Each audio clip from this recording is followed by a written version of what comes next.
O jurídico do sindicato está aqui para sanar algumas dúvidas. E nós gostaríamos que as pessoas encaminhassem por escrito as perguntas. As perguntas que a plenária quer fazer ao advogado, por favor, encaminhem por escrito. Leandro. Vamos abrir o período. 10 minutos, tá bom?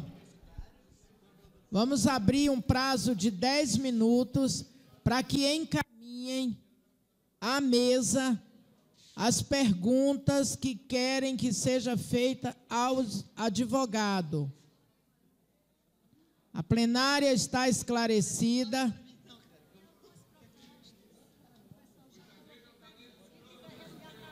Ótimo. Tem algumas propostas que são perguntas que só o jurídico vai poder responder. Quem apresentou essas propostas, caso queira resgatar, é só chegar ali e resgatar, porque tem algumas propostas que são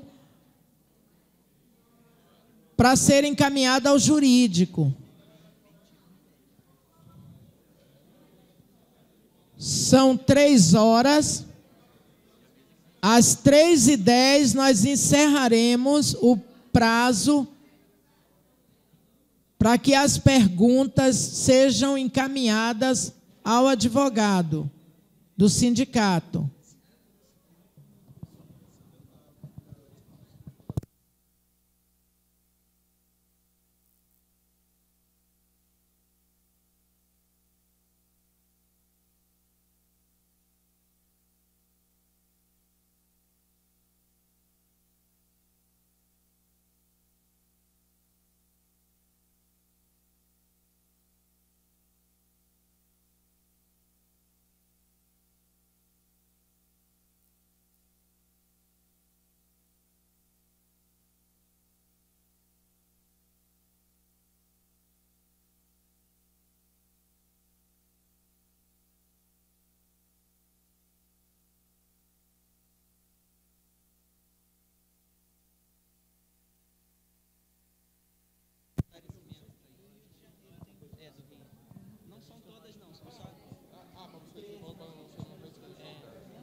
A transmissão.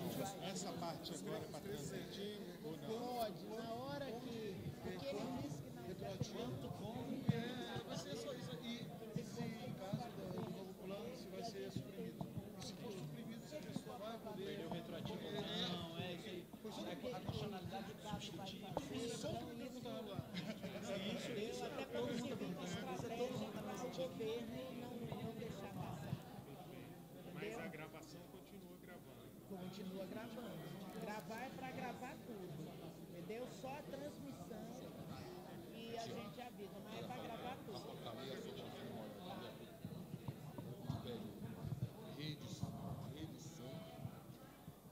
Reedição da portaria sobre a bem? Lá em Manaus tem vários servidores que têm 15 incorporados há mais de 10 anos. Aí eu coloquei assim, 15 incorporados podemos perder ainda os passivos, geralmente quando no final do ano tem aquela tabela sanitária, eles pagam um pouquinho, né? Aí a última vez que a gente recebeu, aí ficou metade. No meu caso eram 30 mil. Agora corrigido lá pra cá tem muito mais, né? Aí só vai dinheiro eles pagam. Tem que ver se como é que vai perder ou vai. Não, isso aí eu entro. A questão da STF, isso aí eu entro. Então o cara está falando aqui, ó, reedição da portaria sobre o auxílio moradia para contemplar os demais servidores que atendem ao requisito jurídico. Caso substitutivo seja aprovado, 3 anos deixará de existir antes de executar a decisão no caso corporativo. Como assim? É porque antes da decisão da ação, no caso, que seja executado a retroativo. Se a gente vai perder o retroativo, seria. Tá. Entendeu? Temos mais 5 minutos para encaminharem perguntas ao advogado do sindicato. A partir das 3h10, ele vai começar a responder as perguntas. Então, vai ser aberto um período para ele responder as perguntas que foram encaminhadas à mesa. E depois ele vai abrir um período dentro dos temas abordados para fazer algum esclarecimento extra. Ok?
plenária está encerrado.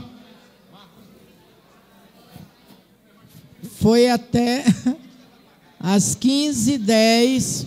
Por favor, quem estiver com perguntas a serem feitas ao advogado, tragam à mesa.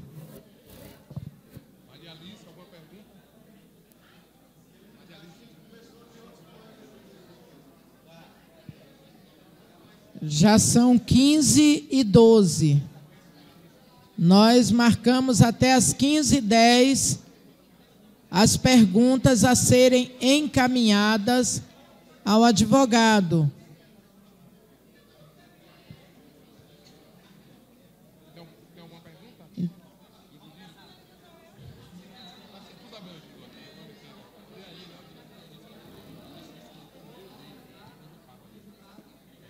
Então está encerrada as inscrições.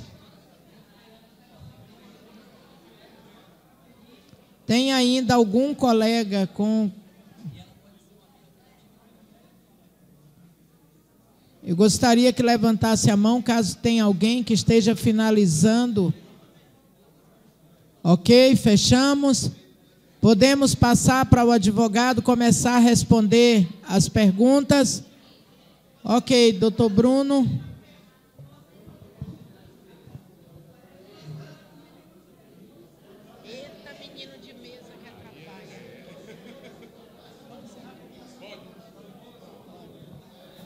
Pode fechar a verificação de quórum. Já pode voltar aquela para deixar aí e nós vamos passar para o doutor Bruno. E as perguntas individualizadas depois vão fazer em particular para ele, ok? Ok, doutor Bruno? Legal. Olha aí. Doutor Bruno também está extrapolando o tempo dele aqui, ó. Lembrando que esta parte vai ser transmitida. E vai ter um momento que a gente vai avisar para que corte.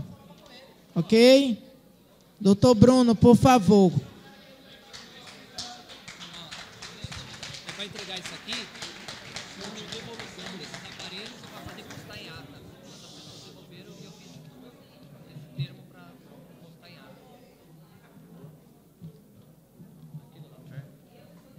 Eu não sei que essas pessoas devolveram 3 aparelhos.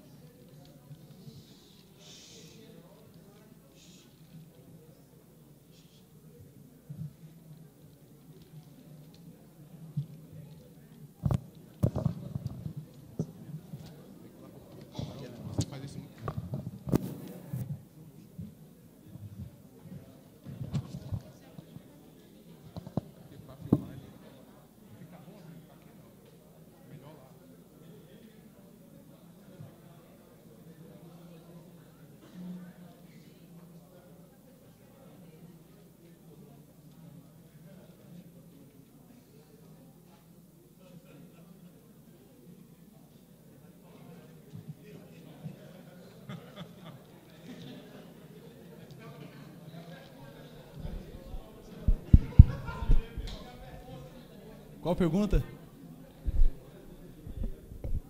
Gente, boa tarde a todos. Meu nome é Bruno Rocha.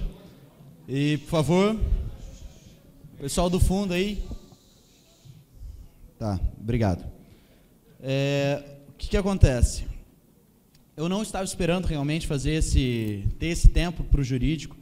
É uma das coisas que, até onde chegou ao meu conhecimento, não tinham sido feitos nas assembleias anteriores. O Laércio me esclareceu que já foi feito há um bom tempo atrás. E até antes de dar início à minha fala, eu gostaria de sugerir à plenária, sei que sou advogado, que não tenho a legítima competência para isso, mas gostaria de sugerir à plenária que fosse aberto um espaço para o advogado toda a Assembleia Geral Ordinária, para que ele pudesse explicar o plano que ele já realizou e o que ele vai realizar e dar uma explanação do escritório. Se for o nosso escritório ano que vem, nós faremos isso de novo, mas um pouco mais completo, pelo menos uma apresentação em PowerPoint, papéis entregues, como todos tiveram a oportunidade de falar, fizeram, porque eu creio que seja uma coisa mais completa que o filiado precisa saber. Porque, geralmente, as pessoas reclamam de falta de comunicação, que o sindicato não leva a comunicação, mas muitas vezes essa falha também acontece da própria seccional com o sindicato. No momento que não há o contato também de alguns lugares, do interior mesmo, como já me foi questionado, e a minha pergunta foi simples: você já entrou no site do sindicato, você já pegou o telefone, já ligou, já falou com o jurídico, algo do tipo? Não. Então, como não, às vezes cabe também você entregar a informação mastigada aqui para a pessoa levar até a base. E aí é uma sugestão que eu faço aí, um encaminhamento, depois da mesa, se ela puder fazer isso aí, diante da legitimidade e competência de vocês, e se for aprovado, constar em ata nessa parte de plano de luta, seja aberto para o advogado uma parte para que ele apresente os trabalhos que ele realizou e também explicar e tirar dúvidas de todos, tá? Agora entrando no mérito da questão, eu não esperava tantas perguntas. Porra, cara. Seria muito mais produtivo. E principalmente a Dedemilson, viu? Um destaque na tua, uma folha de A4 aí escrita totalmente. Pedi para ele esclarecer para não perder muito tempo aqui lendo, mas ele me esclareceu tudo. E aí a gente vai... Tentei resumir ainda, beleza. Gente, sou um pouco hiperativo, então eu ando um pouco, mas aí o pessoal me sugeriu que eu ficasse parado, então eu vou ficar me mexendo um pouco mais nesse lugar aqui. Não vou seguir uma ordem lógica, vou seguir por temas, mas vou colocar do jeito que eu arrumei aqui mesmo, tá? A primeira pergunta que eu vou aqui, que eu tenho a do Márcio, referente ao plantão judicial. Se já foi proposta a ação do plantão judicial. Foi proposta a ação do plantão, O regime de plantão, eu creio que é uma realidade, eu não sei se de todos os estados, pelo menos de todos os estados que eu visitei e com que eu conversei, era uma realidade. Então, vou fazer uma breve explanação do que seria. O plantão, de um jeito um pouquinho mais esdrúxulo mesmo, é quando a pessoa ela fica responsável pelos casos que acontecem no período noturno, no período que está fechada a procuradoria. E aí, pelo menos um caso que eu vou citar aqui, que é o do Pará, que eu tive grande conhecimento, porque é o pessoal mais proativo referente a esse tema, que me mandaram diversos documentos e nos ajudaram muito na petição. Maíra até, né? Depois manda um abraço para Maíra. Maíra é uma pessoa que nos ajudou muito nessa ação. E o que o pessoal do Pará tá acontecendo? Eles levam o celular para casa, a hora que toca o celular, eles têm que ir à procuradoria e fazer um encaminhamento. Só que imagina você sair de sua casa 3 horas da manhã, para poder ir no meio da procuradoria fechada, você vai, bate, fala com o vigilante, todo esse risco, todo esse percurso é um problema. Só que isso não está regulamentado na 8.112, isso não está no exercício, não existe nenhuma atribuição de cargo do Ministério Público de servidor regulamentando isso, e nós propusemos uma ação, não vou conseguir te passar o número, mas como eu te falei, é uma coisa que o escritório foi pego um pouco de surpresa nessa questão da explanação, e aí, posteriormente, eu posso divulgar. Vai ser feita assim, uma matéria sobre esse assunto, porque é uma coisa que o Brasil está cobrando. Mas já foi feita pelo escritório. Como não há uma regulamentação, nós solicitamos que os servidores não fizessem mais. Tá? E, se fosse para manter esse trabalho, pelo menos que houvesse uma regulamentação, um pagamento.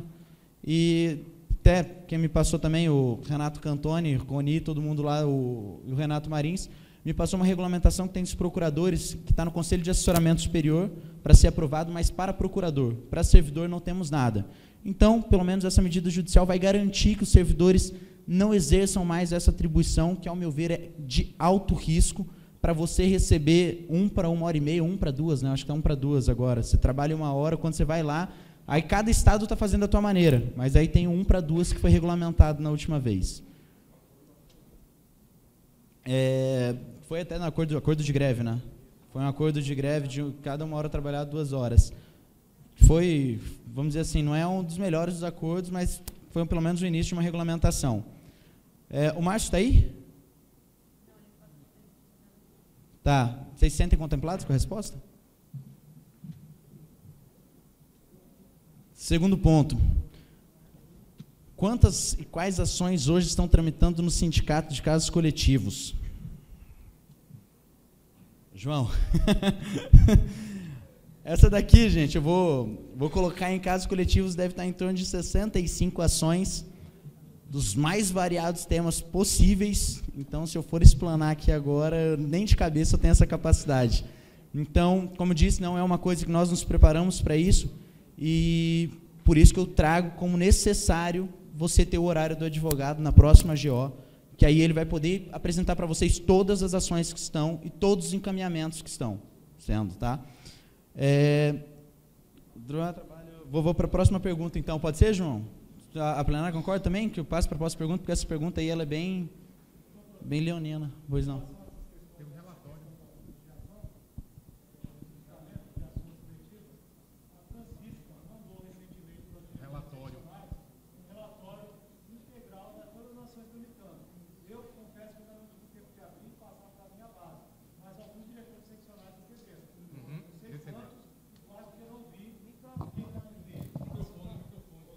Não, eu passo a informação, então, que o Isidro trouxe, porque o que acontece? Realmente, diante dessa carência de comunicação, e principalmente hoje, eu creio que 90% dos que estão presentes aqui não têm ciência da metade das ações que foram propostas pelo sindicato, e eu digo isso em qualquer entidade, tá? E dentro dessa carência, em conversa com a diretoria nos solicitou um relatório integral de todas as ações coletivas que estão em trâmite, porque se eu entrar na esfera da individual hoje, deve estar em torno já de umas 700 ações individuais. Então, de todas as ações coletivas, nós fizemos esse relatório foi entregue à Nacional, e a Nacional direcionou a todos os seccionais para que desse publicidade da melhor maneira.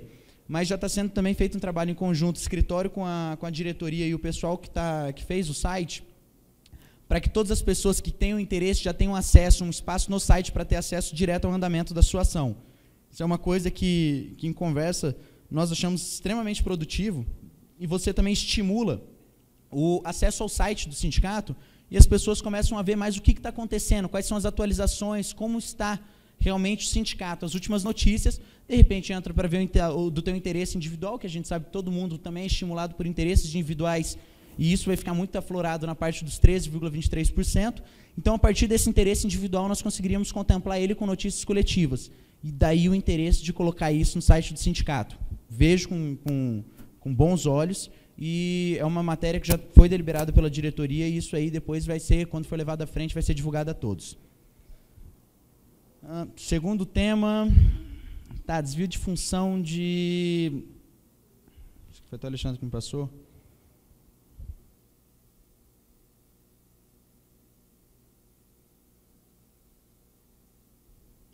O dele é questão só, Alexandre, se eu estiver equivocado, você me corrija. Cadê o Alexandre até? Se eu estiver equivocado, você me corrija, mas o teu caso aqui é de desvio de função, e quando que o técnico de transporte e segurança, quando ele exerce uma chefia, até quando é a questão da gás, né? Entre chefia e gás, que você não pode acumular e tudo mais. Isso daí é uma tese que a gente tem em destaque no escritório, e nós temos algumas ações em trâmite hoje. Chefia e gás, elas realmente elas são prejudicadas, elas não podem em conjunto. Há no novo projeto de lei, acho que eu não lembro agora se foi no substitutivo ou no projeto mesmo, eles trouxeram a possibilidade de pessoas que exerçam chefias vinculadas ao transporte de receber a gás. Só que as outras chefias, que aí foi a pergunta que o Alexandre me fez, porque ele é de uma chefia distinta. E as outras chefias vão ter o direito à escolha? Não vão, porque é uma tese que entrou no projeto de lei até por uma quantidade massiva de ação que nós propusemos, são ações que nós fizemos em caráter individual. Ela teve um cunhão de explicar o quê? Se a pessoa exerce uma chefia dentro da parte de técnico de segurança e transporte, por que ele não receberia gás? Não tem uma lógica em si específica. E, decorrente dessas ações, começou a jurisprudência a deferir esse direito de receber a gás com essa chefia. Daí veio a necessidade do Ministério Público regulamentar isso no projeto de lei. Então, realmente, essa disfunção não há possibilidade, você realmente fica quando ocorre a chefia. E também é um caso de desvio de função, né, que aí tem que estudar até onde ela é viável e é válida ao servidor. Está contemplada aí a resposta? A todos? Alguém gera alguma dúvida sobre esse assunto? Não? Então tá, próximo passo. Esse daqui, do Flávio Pernambuco. Oi? Flávio.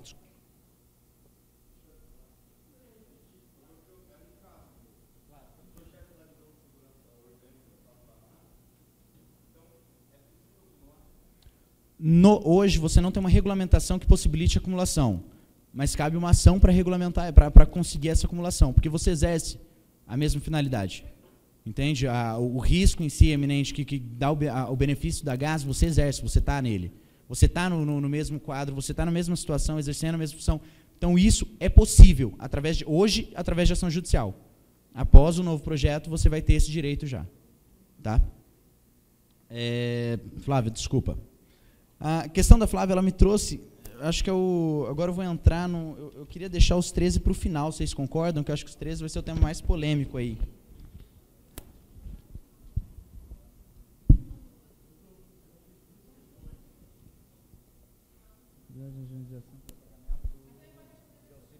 Servidores que não usam plano assistente. Ah, sim. Esse tema aqui que você me trouxe, eu vou falar, pessoal, aqui, a possibilidade de ação de ajuizamento de ação para pagamento de auxílio saúde dos servidores que não usam o plano assiste. Isso é um tema que foi levantado para a gente no Rio de Janeiro. Eu estava conversando com o Marcos Danilo sobre isso. E é um tema um pouco delicado. Esse daqui eu vou preferir vou responder através de um parecer do escritório que vai ser divulgado no site. Os temas que eu acharem mais complexos aqui, realmente, eu vou pedir essa possibilidade de responder por parecer, porque o que está sendo gravado aqui vai ser divulgado e, principalmente, eu não posso trazer uma informação equivocada. Então, aqui eu vou trazer o que eu tenho certeza. Mas é um tema que, se pudesse constar em ata ou algo do tipo, que eu vou responder isso posteriormente, até para que a plenária possa me questionar depois. Tá? Se der tudo certo na próxima assembleia. Ou por e-mail. Valores 13, aqui é 13%.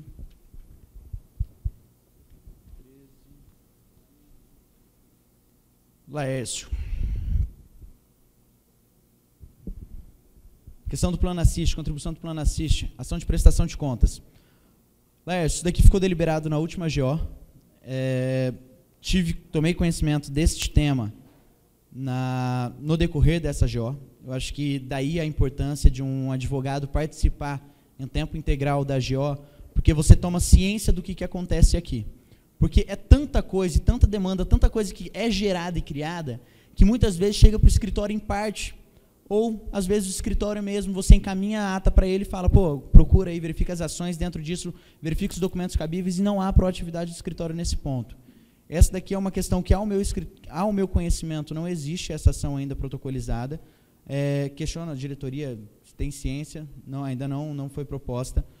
Como chegou a minha ciência agora, coloco que sim, vamos levar à frente essa situação. Uma das pessoas também, uma das diretoras nacionais, me encaminhou uma documentação bem completa sobre o plano assiste, que daí vão decorrer algumas outras ações, que nós já estamos analisando essa documentação.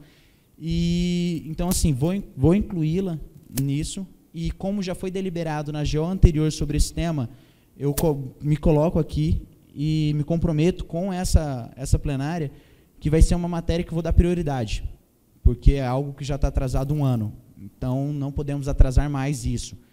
Então, isso daqui eu não vou nem entregar para a mesa, vai permanecer comigo, tá? Só para eu poder ter o acordo. Se quiser constar em ata também esse ponto, pode constar. Isso daqui deixa separado só. Porque esse aí eu vou levar depois. O outro tema é uma formação relativa à tramitação da ação contra a famigerada portaria da 122, que altera atribuições de cargo no MPU. Essa tramitação ela vai estar nesse documento em si, que foi enviado aos diretores seccionais. Como não chegou a conhecimento, vou verificar com a diretoria se tem a possibilidade de a gente disponibilizar isso no site. E aí lá vocês vão ter ciência de todas as ações, os últimos andamentos das ações, as decisões, se teve sentença procedente, improcedente, recurso, prospecto, quais são os objetivos do escritório. Nós colocamos ali também a perspectiva de êxito na nossa visão em si, tá? Isso é um parecer pessoal, como gerou uma grande retaliação quando eu falei que o abono eu não via como possível. É uma visão pessoal, não digo que eu não vou fazer a coisa se eu achar que não é viável. Muito pelo contrário, eu acho que o direito é para a gente questionar. Então, como o direito é para nós questionarmos, ali é só um prospecto também para a pessoa ter a realidade. Um exemplo é o AB depois de 2006.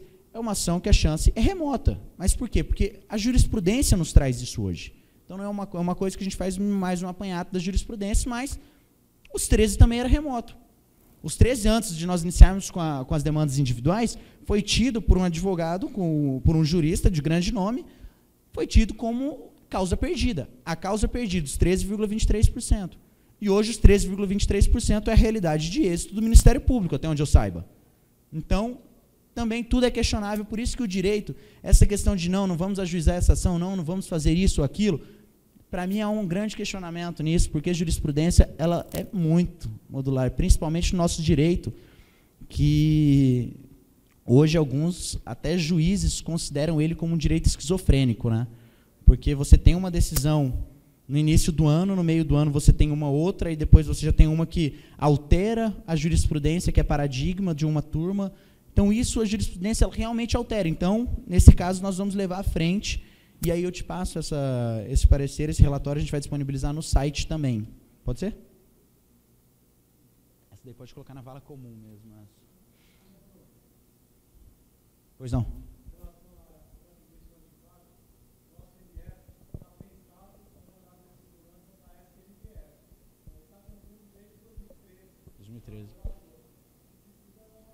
Perfeito.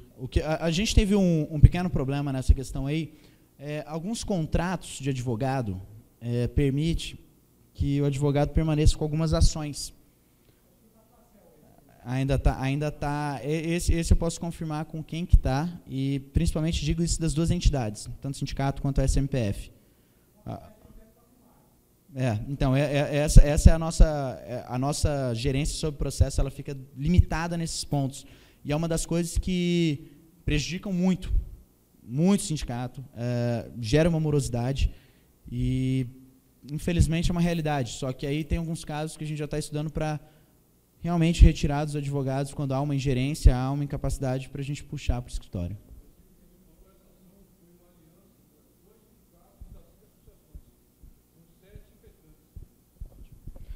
Então isso daí fica mais fácil, né? Que aí a gente está representando uma parte, e aí eu vou conversar com os presidentes para ver a possibilidade de nós assumirmos darmos um encaminhamento mais concreto à situação, que aí de 7, a Gempo também está no meio? Então, das 7, 4 a gente teria gerência, se for possível, através da presidência. Perfeito. Tá, então, superado esse tema, o Isidro já contemplou a resposta aí, mas de uma maneira mais completa. Isso aí, se puder também, então acho que vale a pena separar para mim, Marcos. Você tem essa... Só colocar em essa daí, aí a gente já verifica isso. Segundo ponto, vamos lá. Superado esse tema... Deve tomar junto... Tá. Isso daqui do Márcio também.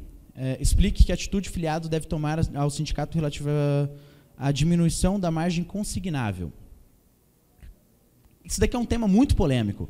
Eu creio que todos aqui hoje eles têm um posicionamento de que a margem... Todos não, mas uma boa parte. Eu digo isso pela minha visão do Ministério Público e pelos contatos que eu tenho com os servidores, que esse hoje é um dos problemas que mais assombram o Ministério Público, na parte financeira. Por quê? É muito complicado a PGR pegar, quando ela reduz a margem consignável para 30%, e simplesmente inibe o teu direito de negociação. Porque tem muita gente aqui que tem a margem consignável 45%, que mesmo se renegociar 120 meses de novo, você não consegue entrar na margem dos 30%. E a PGR não permite você renegociar. Você não consegue diminuir um débito que você tem com os bancos. A PGR, e desculpa, no ano passado, em 2014, nós tivemos uma baixa em questão de juros, 2013, se não me engano, que qualquer empréstimo que você renegociasse, você ia ter uma diminuição de parcela. A PGR retirou isso de vocês, retirou a possibilidade de negociação. Através desse ofício, nós vamos realmente solicitar, pelo menos, que seja maleável a negociação com os bancos, ou que a PGR intervenha nessa negociação.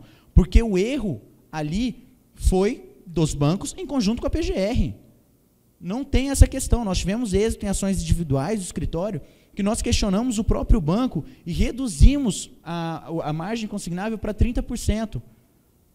É uma coisa que ela tem uma solução, é uma coisa que vai voltar a respirar. É uma servidora que estava realmente sem dinheiro, não estava conseguindo pagar o aluguel. É o caminho que nós achamos naquele momento.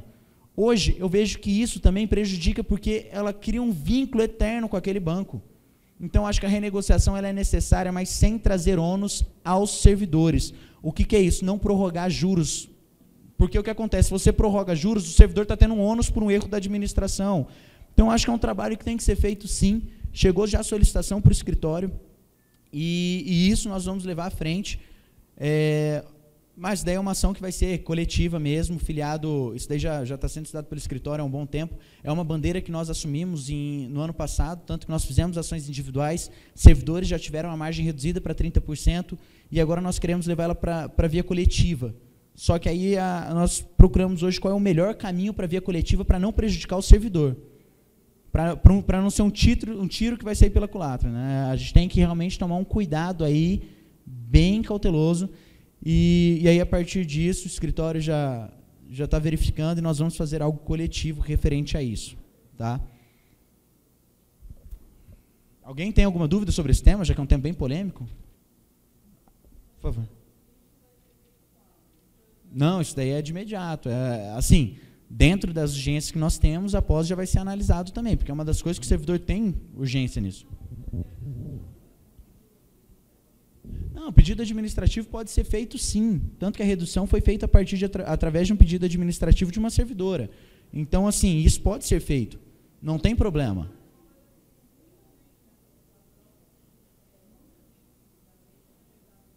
Claro. Concordo. Então, assim, creio que cabe, até um pedido administrativo ele é bem mais simples. Claro, e até mais célere, muito mais célere do que o judiciário. Justiça Federal, hoje a gente sabe a morosidade dela, né? A gente vai entrar nesse tema da morosidade daqui a pouco.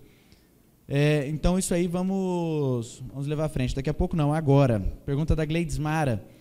Bruno, por favor, esclareça sobre ações da greve. Gleides Mara, achei. Então, ações da greve. Ações da greve eu já trouxe ela eu trouxe ela a todos, não sei se todo mundo tem ciência. Nós temos duas ações propostas, uma seria para evitar o corte financeiro dos servidores e a outra dos 6 meses prorrogáveis por 6 meses, que ao nosso entendimento, jamais poderia existir o prorrogáveis. E o que acontece? E a prorrogação desse prazo também, além de 12 meses. Os 6 meses prorrogáveis por 6 meses, a gente já teve superado agora na via administrativa, o escritório, em conjunto com o sindicato, fez um ofício, a SMPF auxiliou nesse ponto, e um trabalho em conjunto que garantiu 6 meses prorrogáveis por 6 meses. Prorrogaram para 6 meses em âmbito geral. Isso, eu não digo que foi só um trabalho da SMPF, do sindicato, um trabalho cito aqui também, a SEMPT levou direto ao PGT, o ofício também trabalhou em conjunto, e aí vem um destaque de como vocês veem como é diferente quando todos trabalham juntos, né? O ofício foi protocolizado em uma semana, respondido em outra. Mas por quê? Todas as entidades trabalharam em conjunto. A unicidade, aquilo que a gente sempre conversa, que isso tem que ser representado dentro até do sindicato. Esse é um tema para o final, mas eu acho que já cabe um destaque aqui. Então, nesse ponto, a gente perdeu parcialmente o objeto em uma ação. A de 6 meses, prorrogável de 6 meses. Nós perdemos por inércia do escritório? Não. A ação está desde dia 28 de julho para ser julgada a liminar. Desde 28 de julho para ser decidida. E desde esse dia, a gente vai, o escritório vai, nós vamos, despachamos, conversamos com o juiz. Excelência, é algo que já está chegando ao fim do direito. Setembro encerra. E aí, se tiver o corte financeiro, vai cair no ônus do senhor, suspende a necessidade de compensação e depois a gente define isso. O senhor julga numa via mais séria, ele veja. É uma matéria muito complexa, a gente está num momento muito delicado e daí vai. Dentro disso, o escritório vai fazer uma representação contra o juiz da 17ª Vara por morosidade excessiva e nós perdemos parcialmente o objeto por omissão dele. Então, isso já vai ser uma coisa que o escritório vai levar ao CNJ, porque, desculpa, ao meu ver, é incabível o judiciário fazer isso. E, principalmente, no momento que o judiciário vive uma realidade igual a que vocês viveram antes. Beira o absurdo. Mas, mesmo assim, o escritório, como dentro da via judicial não ocorreu essa análise, vamos levar ao CNJ. É um desgaste? Mas é necessário. Temos que entender que não é. Nós não podemos aceitar cada vez mais essa omissão dos juízes, omissão de procuradores, omissões de todos e continuarmos inertes. Temos que fazer representações, sim, temos que correr atrás. E aí é onde entra a situação que nós vamos levar ao CNJ, o sindicato já concordou com essa representação, e vamos levar ao CNJ essa representação decorrente da greve de vocês. Tá? E ambas as ações permanecem no mesmo sentido para análise de liminar. Espero que depois da representação, ele pelo menos, uma das coisas que o escritório propôs e até citou foi que eles no mínimo poderiam indeferir para que a gente discutisse na segunda instância. Pelo menos. Pode falar.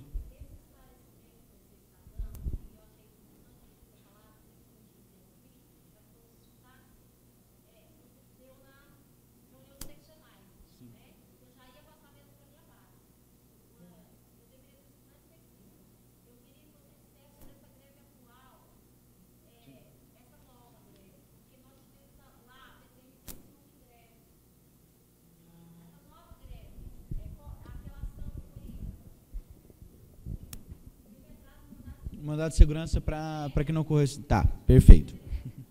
Não, fica tranquilo, mas isso daí foi importante até para todos saberem que o escritório também não está permanecendo inerte quanto à greve anterior. Quanto à greve atual, ocorreu a prorrogação administrativa, eu creio que todos tiveram ciência dessa prorrogação. Essa prorrogação também se deu a um trabalho em conjunto de todas as entidades, porque a necessidade... Tá, obrigado. Por que a necessidade foi feito esse ofício, perdão? Esse ofício foi solicitando a prorrogação da compensação das horas da greve, que, desculpa, novamente, a Procuradoria ela entra numa contradição. Nós não temos uma regulamentação para compensação de horas de greve. Aí ele vira e fala, compense de acordo com a portaria 707. A portaria 707 nos permite compensar até quantas horas? 2 horas por dia. 2 horas por dia são 44 horas por mês. E aí ele vira e fala assim, compensa uma greve de 2 meses em um único mês. É incabível, é contraditório até com a portaria que você solicita. E aí nós fizemos esse esclarecimento, foi reconhecido, e aí ele, se eu não me engano, alterou até novembro, né? O pessoal pode me confirmar, se não me engano, foi até novembro a decisão do Procurador-Geral para compensação dessa greve. Tá? E aí o mandado de segurança também já está para análise, foi apresentados os documentos que demonstram a realidade da possibilidade do corte financeiro, que é essa questão de compensar em um único mês, beiro absurdo, e isso já foi apresentado no processo, vai para análise, e aí vai até uma crítica construtiva, que quando foi feito, isso aí foi divulgado, e o Ministério Público em si, quando foi feito pelo Sinasempo, não houve uma publicidade. Quando foi feito pela Sintrajuf, que foi feito o protocolo, foi dada uma publicidade depois de 4 meses de greve. Então, o que acontece? De repente, a categoria tem que reconhecer também os atos do sindicato como atos positivos. E aí é uma coisa que eu deixo aqui um toque para a categoria, participo dos grupos, não é uma crítica dura, direta, mas também reconhecer os atos quando a diretoria faz, quando o sindicato em si faz. O CNPJ foi ali, o Sinasempo foi e defendeu a categoria no momento e não foi dado a publicidade de algo. Então, de repente, dá essa publicidade como positiva. Tá? Segundo tema. Agora vamos lá. Superado. Então tá. Como ficaram as ações que eram do escritório anterior dos juros dos 11,98? Essas são ações que elas estão com o mesmo escritório, se não me engano, desde 2009. 2008 com o mesmo escritório. Aí entra naquele impasse que eu falei. 2008 eu não tenho ciência se o escritório de advocacia tinha êxito. Alguém consegue me falar? Muita gente que recebeu e outras não, mas é porque aí entra numa morosidade da justiça. Novamente, a gente tem intenção de realmente das ações serem as mais céleres possíveis. Quem tiver com essas ações paradas há um bom tempo também passa para o escritório. Aí vamos ver se a representação do CNJ, se caso de despacho resolve, mas se for feito despacho não resolver, CNJ, representação realmente por não ter um tempo, não está sendo um tempo hábil para julgamento. Né? Desde 2008, uma tese que ela já é batida, gera um absurdo. E juizado que deveria ser muito mais célere. Então, realmente vai puxar para o... Se não tiver com o nosso escritório, depois a gente solicita isso aí. Tá, vou entrar nos quintos aqui. Os quintos é um tema também que é um pouco polêmico. Ah, não, pera, antes eu vou fazer o do Alessandro. Que aí eu vou deixar os 13 e os quintos para o final.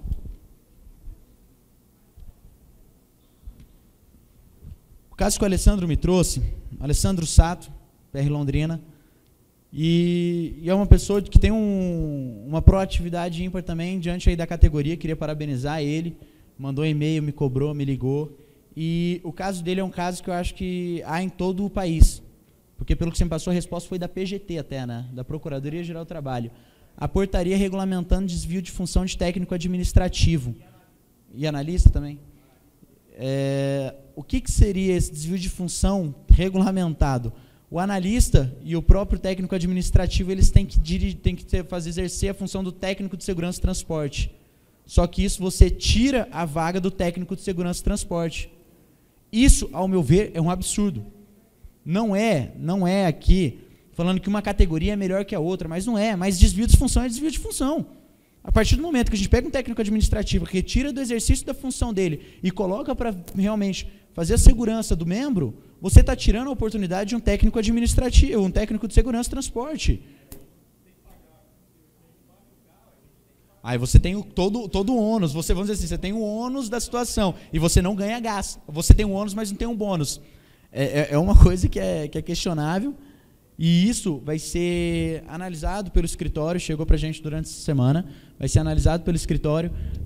A análise que você até me questionou por um e-mail, efetivamente o que seria feito pelo escritório. Efetivamente nós vamos analisar a portaria e tentar anulá-la. Porque você regulamentar isso, e ainda mais a Procuradoria Geral do Trabalho,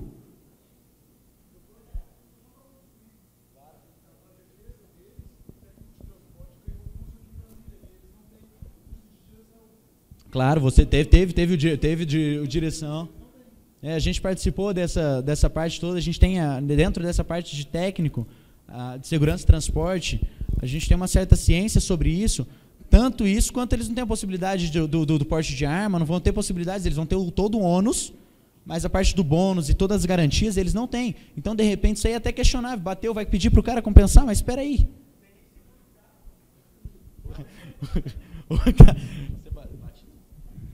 Fala aí.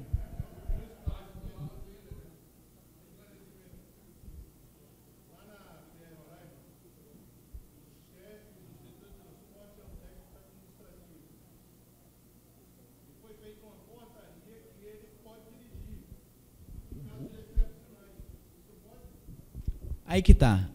A questão de casos excepcionais, o que a gente está tratando até não é de casos excepcionais. Ali é a regra, né? No caso excepcionais, depende do que é o caso excepcional, porque de repente se vira uma coisa corriqueira, é questionável. Mas, por exemplo, nós tivemos um caso de greve que um técnico administrativo teve que dirigir. Era o coordenador até de uma, se não me engano, é de Cascavel. Ele teve que dirigir. Então, assim, isso é um caso excepcional.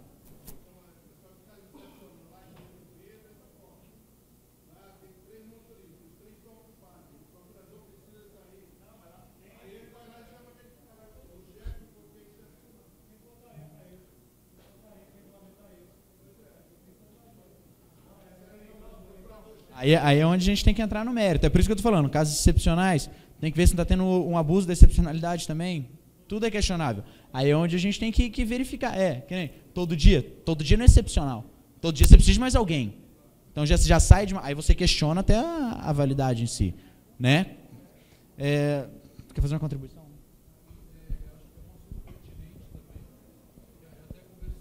Por favor, gente.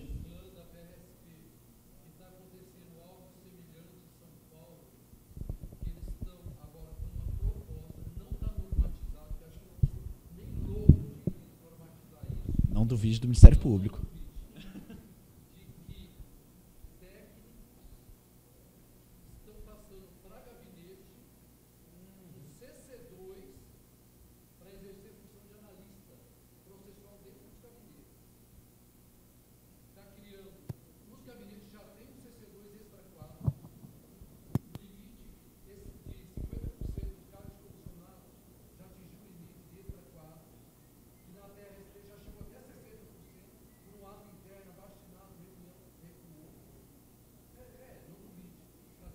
Foi isso que eu te falei.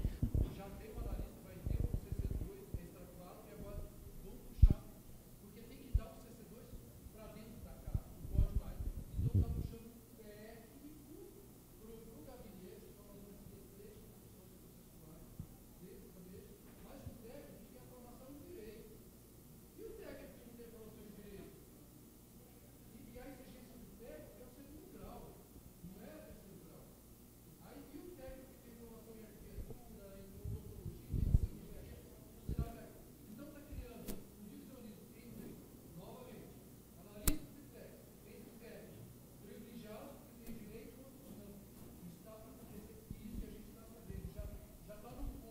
Vai acontecer, isso já chegou à ciência.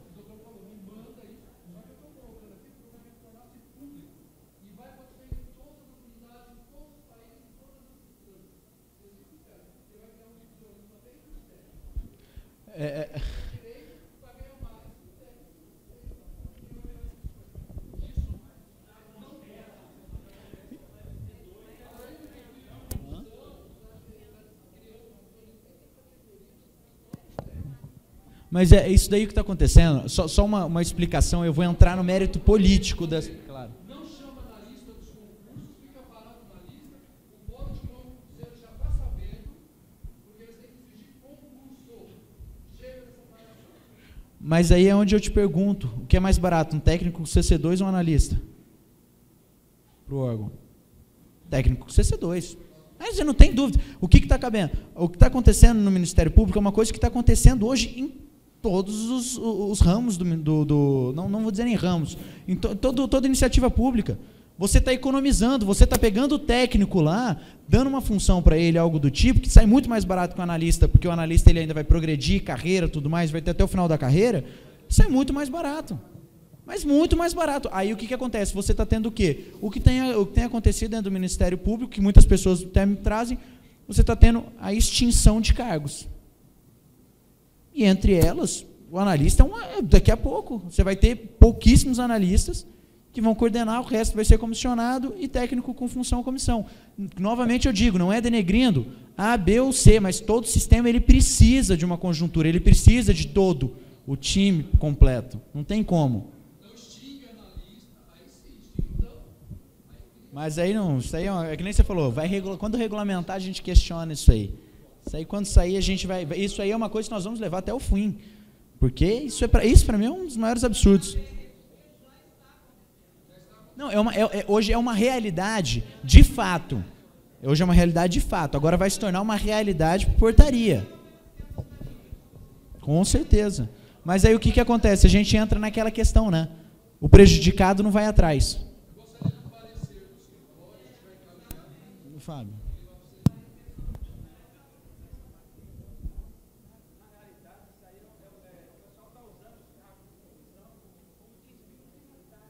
Uhum.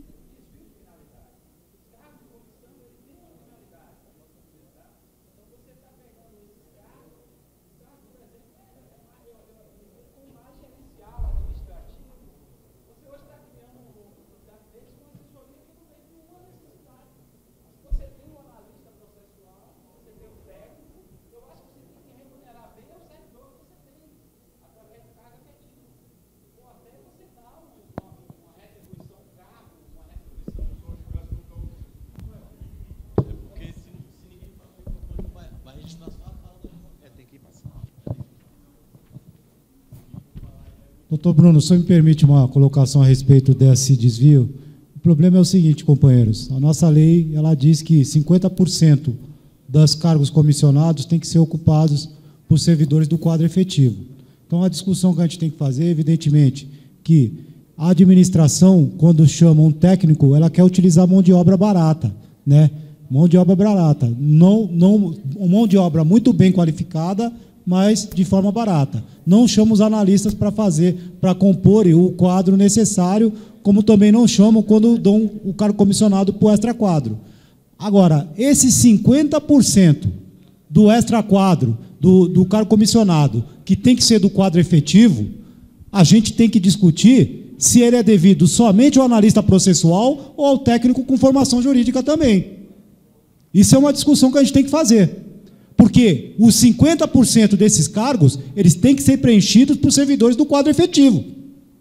E há uma certa discricionariedade da administração para quem concedeu o cargo comissionado. O cargo comissionado, por sua essência natural, ele é de livre nomeação e exoneração. Então a gente tem que fazer essa discussão. Mas o CLAN alertou um problema muito sério. É a utilização de mão de obra barata. Evidentemente que o técnico ou qualquer outro servidor, ou qualquer outro servidor não, né? Pode ser um analista em arquitetura com formação jurídica também, que tem uma remuneração não recomposta desde 2006, se submeta a esse capricho da administração. Por quê? Porque é uma forma de ele aumentar pessoalmente, particularmente, a sua remuneração. Então, a gente tem que discutir seriamente se esses outros 50% de cargos comissionados serão devidos só para os analistas processuais ou para os técnicos também que têm a formação jurídica e preenchem o requisito para ocupá-los. É isso. Não, sem dúvida. Eu falei 50% dos cargos comissionados tem que ser para servidores do quadro efetivo. Do quadro efetivo. Agora, a discussão é, vamos dá-los só para os analistas processuais ou vamos também... Não, eu estou deixando claro, Clã. Eu acho, gente, só um minuto. Acho que depois, gente, depois a gente entra na opinião. Demais, né? Acho que tem outras perguntas aí a serem respondidas. Isso aí, depois nas opiniões pessoais, a gente no final abre um espaço e a gente entra aí.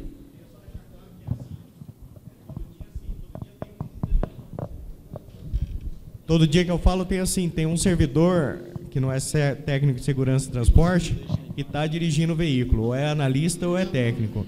Então eles fazem isso daí, quer dizer, todo mundo está ali de plantão para dirigir o veículo, todo servidor. Não, isso é um absurdo. Não. Agora falar que é eventual e por isso não deve, né? Acho que não cabe, não cabe. Isso aí é a tese que aí eles vão trazer na defesa deles.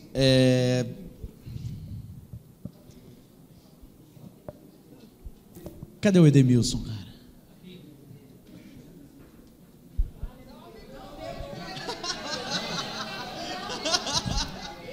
Tem uma questão de... Não, vamos fazer uma coisa aqui. A questão do Edemilson é porque ele me entregou... O Edemilson, ele me entregou um negócio que se eu ler, eu acho que vai demorar um pouco mais do que ele falar. Então ele vai falar coisa de um minutinho aí, bem célere, só para ele poder explicar para vocês o que é a situação. Pode ser? Eu peço até perdão ao colega, é o seguinte, como eu já vi que da técnica eu vou me alongar e passar muito mais tempo, talvez eu creio que lendo eu consiga ser objetivo, apesar de que eu escrevi muito correndo, talvez a grafia não fique muito boa. Então, eu vou falar para os... Será que não seria melhor ler para os colegas, para não cometer o erro de... não, peraí, eu vou explicar para o Fábio. É que de manhã, talvez ele não estava presente e ele não vivenciou a outra situação. Então, agora, para não incorrer mais no erro, como eu disse que eu estava aprendendo, eu vou ter que botar em prática o que eu falei, né? Porque senão... Eu, Edmilson Vieira Costa, solicito aos nobres doutores Fábio e Bruno que esclareçam uma possibilidade de ação jurídica em face do Conselho Nacional do Ministério Público, tendo por mérito, via processo administrativo, a tramitar ante a corregedoria daquele egrégio órgão colegiado, tendo como requerimento a reclamação para a preservação da competência e da autoridade das decisões daquele conselho. Requerer-se-ia a execução e efetividade da resolução número 50 e... Não vou jogar mais no chão novamente, mas eu vou pedir aos senhores do fundo, por favor. Senhora presidente, por favor. Não vai. É questão de ordem. Porque quando eu falo ali, eu sou reprimido. Então, por favor, faça valer também a autoridade da senhora, assim como eu vou requerer ao conselho a efetividade das suas decisões. Sim, senhor. Gente, vamos respeitar. É muito bom ser criticado. Leia. Eu sou, várias vezes aqui, eu viro vidraça. Espera aí, colega, se você pediu para eu falar, então, por favor. Perdão. Olha, você vai começar a ler o seu documento de novo para que ele entenda. Quanto mais interferirem ele, mais tempo vai demorar. Então, vamos garantir a voz do colega, ok? O tema que vai ser debatido aqui é um tema que é de interesse de todos, que é o artigo 3710 da Constituição, inciso 10, que trata sobre o reajuste anual. Data base e recomposição inflacionária. Eu creio que esse daí é um dos maiores interesses de todos aqui presentes. Porque, dentre os 13 é uma vez. Dentro do... Vamos colocar os quintos, de novo, já passou. É uma coisa que a gente vai debater se vai sair ou não. É alguma coisa que ele está trazendo de efetiva importância. E aí eu vou trazer aos colegas, não onde eu errar, você intervém aí, tá? O que acontece? Nesse ponto, há uma decisão do CNMP de 2010 que determina que seja realmente empregada a database da Constituição. como a Constituição determina. Só que lá, aí há até uma divergência, né, que eles colocam que o do membro tem que seguir, dos procuradores tem que seguir igual o da magistratura. É que, maliciosamente, o Conselho, sob o argumento de que estaria regulamentando a Constituição, divergiu da Constituição, que diz que os índices, no caso, vamos considerar o MPU como um órgão ou poder, ok? A título comparativo. Divergindo literalmente do que diz a Constituição, que tem que haver os mesmos índices para remuneração e subsídio. Senhores, remuneração recebemos nós, subsídio recebem os membros, ou seja, servidores e membros, conforme a Constituição, têm que ter o mesmo índice. E isso, por isso que me indignou aquela hora, quando eu fui falar, e os senhores não me deixaram falar. Então agora eu reitero um minutinho.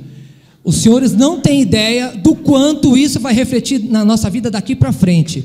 E eu até digo, alguns dos senhores desconheciam isso e me causa estranheza, estão tratando e estão comerciando com a vida dos senhores e dos seus familiares e não estão se dando conta disso? Então, voltando, a Constituição diz que os índices têm que ser os mesmos, só que na hora que eles fizeram a Resolução 53/2010 do Conselho pelo colegiado, eles fizeram uma vírgula. No caso dos membros, será paritário pela isonomia a magistratura. A Constituição não diz isso. Se o constituinte originário quisesse, teria feito. Então, agora, um parênteses, porque há duas causas distintas. Uma na sede administrativa, apesar da independência das instâncias, e outra já na esfera judicial, no Supremo. Mas o mérito, em 99% da questão ali, é o mesmo. É a regulamentação de que nós, todos os servidores, federais, municipais, estaduais, tenhamos dissídio de database. Isso vai ser um paradigma na história desse país. Alguém pode escrever, vai ser um paradigma na história desse país. Então, em que pese o recurso extraordinário 565.089, São Paulo, em trâmite perante o Supremo Tribunal Federal, e o qual recebeu caráter de repercussão geral, e está sob a relatoria do egrégio ministro Marco Aurélio, o qual encontra-se em votação e, no momento, apresenta 4 votos contra e 3 votos a favor de nossa categoria de servidores públicos. Então, o que eu faço aqui como fechamento? Por premissa, sabemos da independência entre as esferas e o que eu peço aos colegas que, se relevaria a oportunidade ou não, também pelo princípio da subsidiariedade ou da... Perdão, não me ocorre o nome. Eventualidade da subsidiariedade, o tempo eventual das distintas demandas e também ainda pelo princípio que você tem que tentar sempre a massa para proteção. Ou seja, tem 2 caráteres que aparentemente eram escolhidos, mas não. A questão do conselho, você vai ter uma decisão agora que vai ter que ser via corregedoria, dizendo sim ou não. E isso pode ter caráter dúplice, conforme o que os doutores determinarem segundo a melhor técnica, que eu não saberia agora. Por quê? Ela pode ter um caráter, com aquela decisão do conselho, ou melhor, a decisão já em sede de corregedoria, de caráter liminar, ou já tem um caráter de caráter liminar, ou em preliminar da matéria que eles vão dar adiante. Por quê? A repercussão disso é que, se desde 2002, eu não sei a data exata, mas como a gente sabe que o orçamento da União fecha sempre em 31 de agosto, em todos esses meses passados, em todos esses anos passados, o excelentíssimo senhor PGR não mandou ao Congresso o devido pedido de orçamento. O Congresso é o único ente competente para glosá-lo, competência constitucional originária. Mas o que não pode haver é a omissão, e me perdoe se eu estou falando a palavra errada, seria uma espécie, vou repetir, me perdoe se está equivocado o termo, uma prevaricação daquele que deveria ter o dever de mandar o ofício. Colega, pode ir lá para trás, se a pessoa não queira ouvir. Pode ir lá para trás. Então, eu dou continuidade. Então, assim, esse outro procedimento administrativo, ele pode ser preliminar e auxiliar de uma futura responsabilização. E como nós dissemos de manhã, o doutor Bruno não estava, temos que agir assim como eles têm agido, já com todas as flechas possíveis. Agradeço.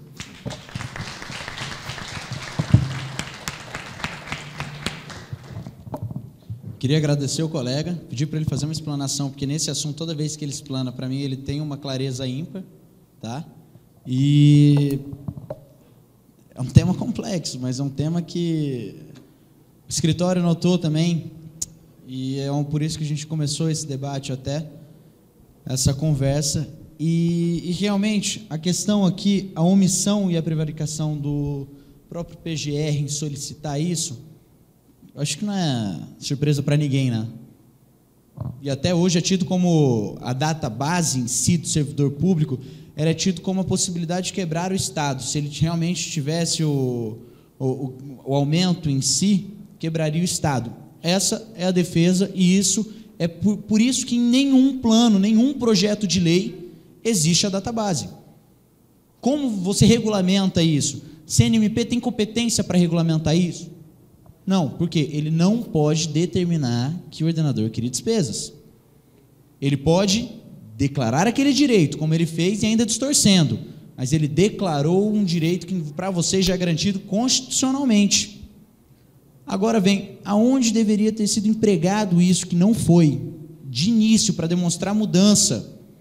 Isso deveria ter ocorrido na própria parte orçamentária, quando foi encaminhado ao Ministério do Planejamento, o que não foi feito. Nós já tivemos acesso ao documento, não foi feito. Estamos dizendo qual é a medida cabível agora judicial para que ocorra uma retificação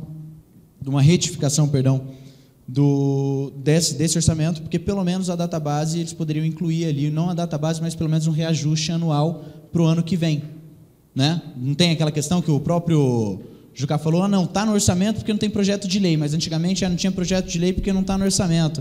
Aí começa naquele jogo de empurra. Então nós vamos verificar as medidas cabíveis, se é possível ou não isso. Lércio? 2 destaques rapidinhos. Esse assunto é tão complexo, porque no movimento sindical há um debate. O trabalhador privado seletista, a questão do dinheiro é do empresário. E enquanto não tem acordo, há particídio. No caso do serviço público, é por orçamento. Então tem toda uma discussão jurídica já extremamente complexa nesse ponto do dinheiro. Segundo ponto complicado também que tem isso dentro do movimento sindical é qual seria a data. Se é janeiro, se é maio, qual que é a data? Porque tem diversas entidades sindicais que defendem janeiro, outras defendem maio. Cada dia, primeiro trabalhador, tem aquela questão simbólica. Então, é um assunto que eu acho que mereceria até para a diretoria nacional chamar depois um seminário, porque esse assunto é muito importante, muito complexo, que não dá para em 5 minutos. Eu entendo até assim, a energia do companheiro Edmilson, mas não dá para a plenária acumular e entender um assunto tão complexo. Porque nós não somos trabalhadores privados, somos servidores públicos. Então, é orçamento público. O dinheiro, né? Concordo plenamente. E dentro disso, já passei para o Fábio, vai ser um encaminhamento. Vai ser feito algum encaminhamento nesse sentido, até para conhecimento de todos os servidores do que é a database, como funciona, reajuste anual, o que diz a Constituição, e até enfrentamento da decisão que foi deferida pelo CNMP. Tá? E peço aqui, presente aqui diante de todos, e até aí está sendo transmitido, vai ser posteriormente em rede nacional, peço teu auxílio nisso, porque você é um cara que tem um conhecimento ímpar nesse ponto, trouxe para a gente de uma maneira extremamente fundamentada e sem nenhum papel ao lado você conseguiu escrever algo para mim que, porra, parabéns. Parabéns, estou aqui dando parabéns presente a todos e quero tua ajuda nisso.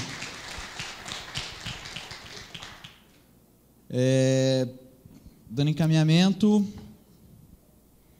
questão dos quintos. Dos quintos, eu vou fazer sempre são 2 perguntas principais aqui e elas não divergiram dessa vez. Situação dos quintos, do que o STF definiu negativamente. Os incorporados, podemos perder ou não? Segundo tema, passivo dos quintos, ainda vão ser pagos?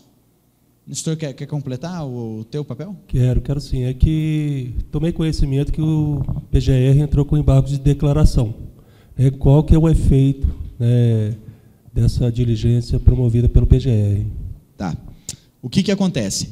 O embargo de declaração do PGR, no caso dos quintos, ele teve uma intenção de modular os efeitos, porque já demorou muito para ser publicado, porque eles estavam modulando os efeitos.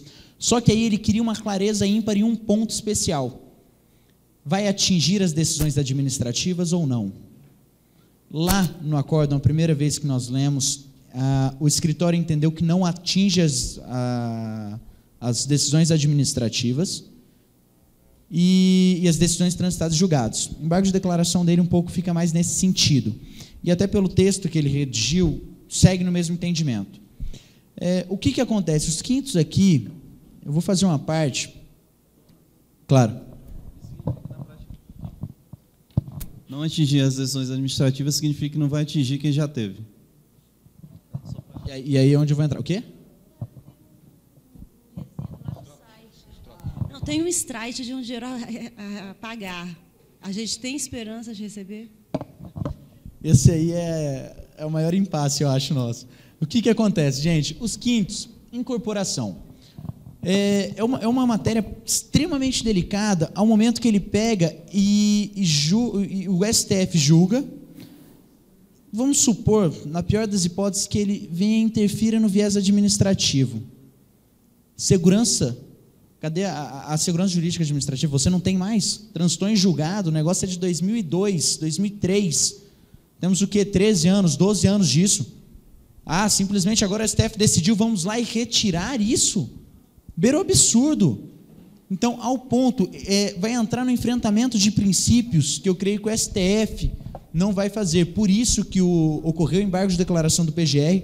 Nesse ponto, o embargo de declaração dele foi extremamente positivo, porque ele pede uma clareza até para poder se resguardar. Porque o que acontece? O parecer de Janot nesse assunto ele é contrário aos quintos, ele realmente não entende pela incorporação dos quintos.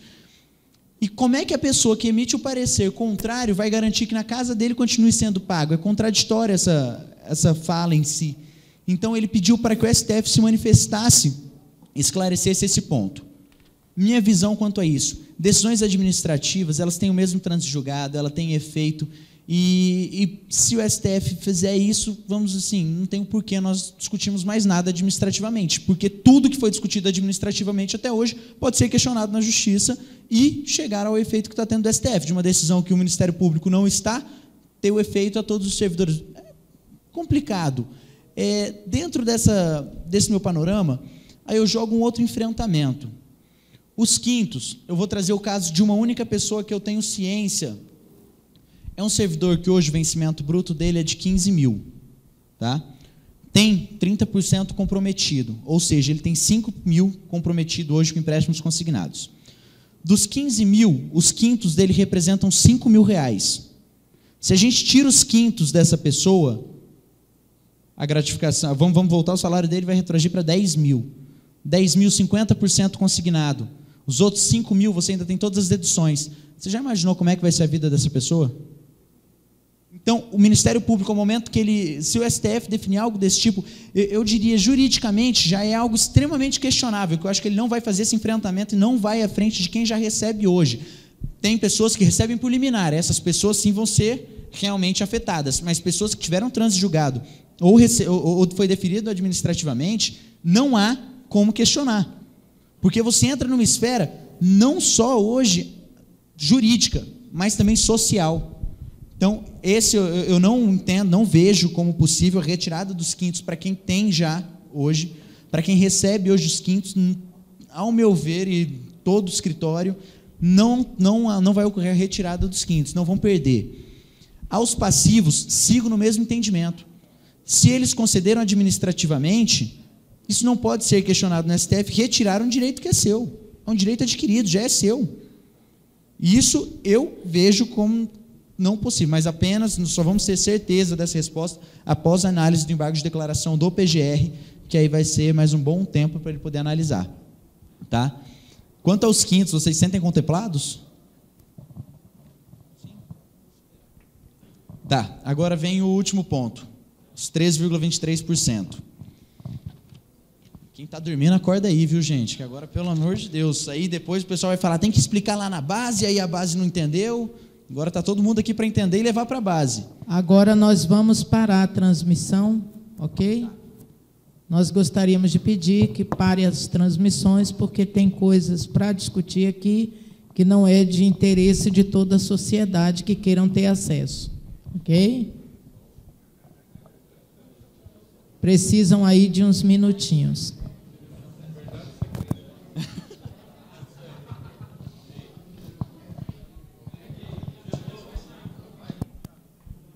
Ok, gente, já podemos entrar no assunto dos 13.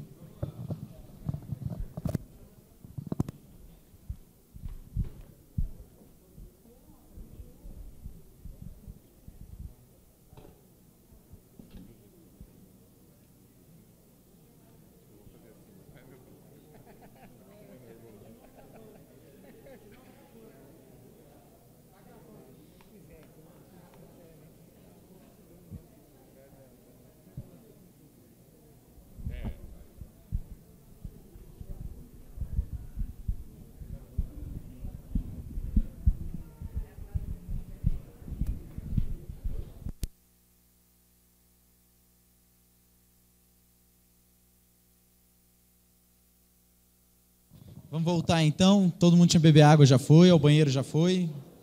Ou mais 2 minutinhos aí.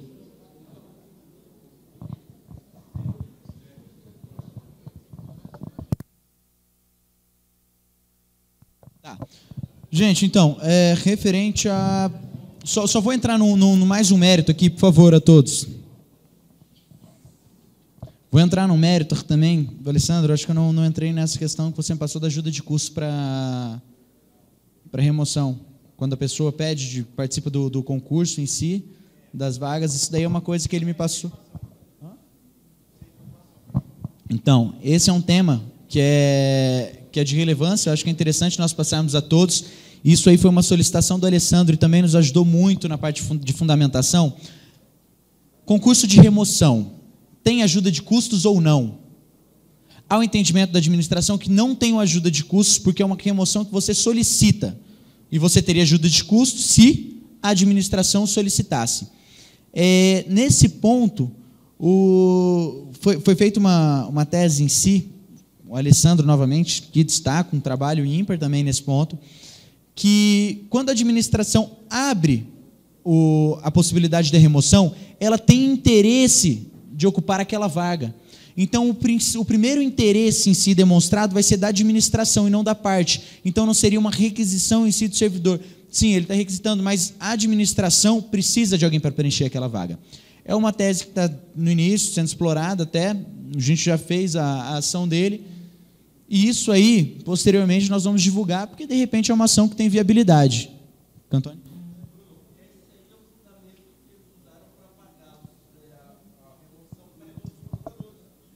Então, aí já temos a nossa base.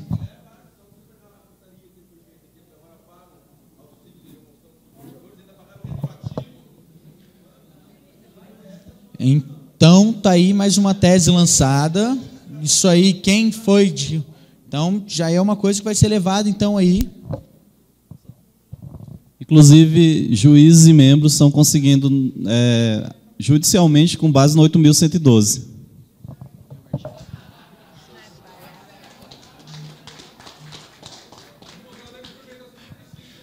Então, gente, está aí lançado. Quem tiver interesse nessa ação, nós vamos divulgar. Espera aí.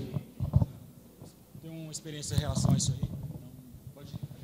Pessoal, boa tarde, né? Já está ainda enfrentando aí o período da tarde. Quanto a essa questão da ajuda de custo para remoção, eu tenho uma experiência a respeito. Lá no Rio Grande do Norte, quando eu fui removido de Cuiabá para lá, eu solicitei judicialmente o pagamento da ajuda de custo com base nessa tese que você citou aí, que era uma tese justamente defendida por um procurador federal, que eu encontrei um paradigma na Turma Nacional de Uniformização. Esse paradigma, infelizmente, foi derrubado no STJ. Ainda ganhei a decisão porque a turma, o juizado lá acolheu minha tese inicialmente e mandou pagar e a AGU dormiu no ponto e não foi para recurso.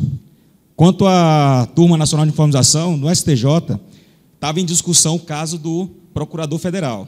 Lá, por meio de vários agravos interpretados pela União, o relator do caso jogou para a turma e resolveram modificar o entendimento. Quando eles tinham decidido que era válido para todos os servidores, inclusive os membros e servidores, no caso da ajuda de custo, o pagamento por ela, mas aí definiram que não era o caso para pagar para servidores. Assim como eles costumam fazer isso. Aí, incrivelmente, acho que no final de 2014, modificaram um artigo da Lei 8.112 para acabar de vez com a ideia de que pudéssemos entrar com ação pedindo ajuda de custo.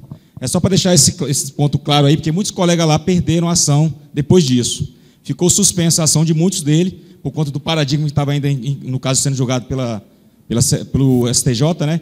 Incidente de uniformidade, e aí a tese foi derrubada. Só para deixar esse ponto aí esclarecido. Então, a tese tirada aí, viu? Quem tinha interesse. Mas, meus Cantone, isso aí aconteceu quando? Esse teu aí? Dos procuradores? Dos portarias? Pouco tempo, a PGR passou a pagar auxílio de remoção para os procuradores, e pagou retroativo.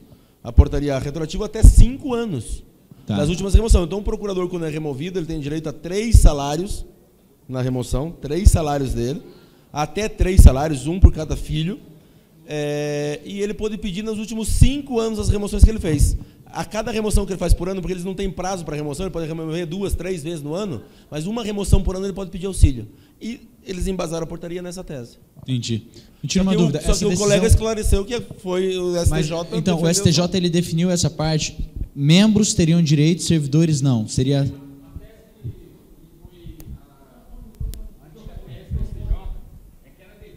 Tanto aos membros... A antiga tese do STJ é que era devido tanto aos membros quanto aos servidores, indistintamente dependendo do cargo. Daí, essa tese era conflitante com a outra que existia lá na casa.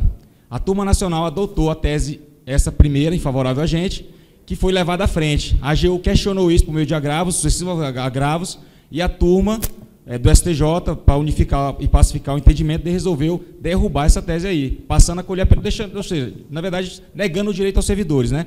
Permanecendo claro deles. Porque o deles é outro fundamento. Apesar de ter assento fundamental na Lei 8.112, eles também argumentam que são inamovíveis e, por isso, só seriam removidos por interesse próprio da administração, nunca por interesse próprio deles. Então, assim, eles teriam direito a ajuda de custo de qualquer hipótese. Entendi. Tá, mas mesmo assim, não tá.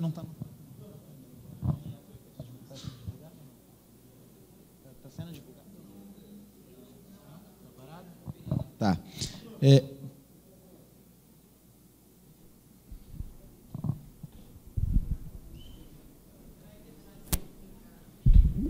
Mas também, eu gostaria de dizer também, o colega trouxe caiu mesmo a turma, o paradigma lá na TTN1, no STJ, mas também há uma discussão jurídica de que, mesmo a remoção a pedido, num concurso de remoção aberto pela administração, é no interesse da administração, porque a administração não remove ninguém se não tiver interesse ela.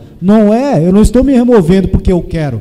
Simplesmente, a administração detectou que há necessidade de servidor em determinado local e, para privilegiar, para dar uma prerrogativa a quem já está na casa, abre esse concurso de remoção. Eu estou me removendo a critério da administração também. Não é isso. Então, tem como insistir na causa. Pode ser que ganhe? Pode. Pode ser que não? Também. Essa matéria ela foi levada, ainda não foi levada ao CNMP, né? Não. Hã? Não? É porque essa parte do STJ... Não, eu sei.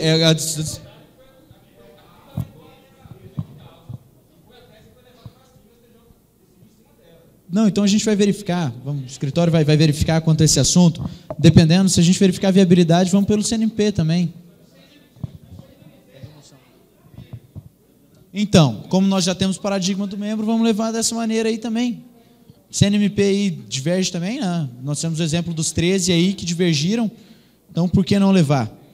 De repente é uma viabilidade. Aí o Fábio já anotou ali também, isso aí nós vamos trabalhar. Gente, agora vamos entrar nos 13 mesmo. Eu creio que todos os pontos já foram destacados. Do auxílio moradia. Tá, do auxílio moradia, eu não localizei aqui. Do auxílio moradia, então, não, só para passar, então, do auxílio moradia a gente vai emitir um parecer. Não, é do auxílio moradia, do que você falou.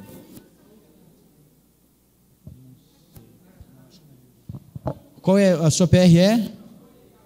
PRSP. É Rio de Janeiro. Tem aí? É Rio de Janeiro, não é? Tá ali. No escritório vai emitir um parecer ali sobre o assunto, vai ser divulgado. Já está aí, né? Não, vai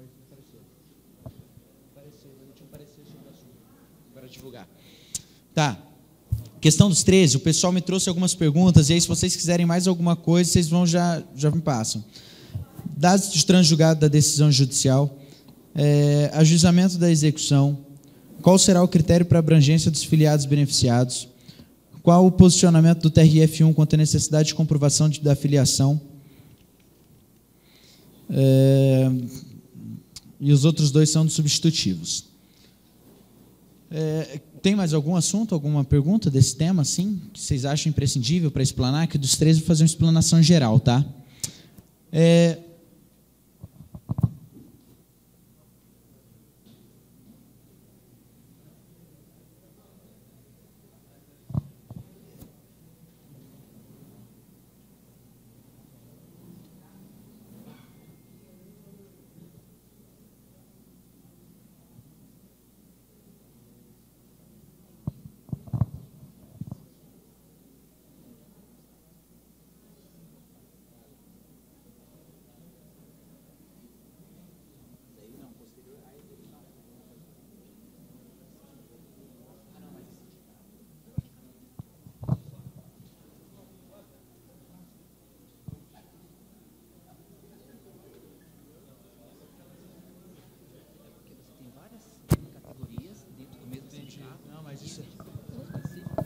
Entendi.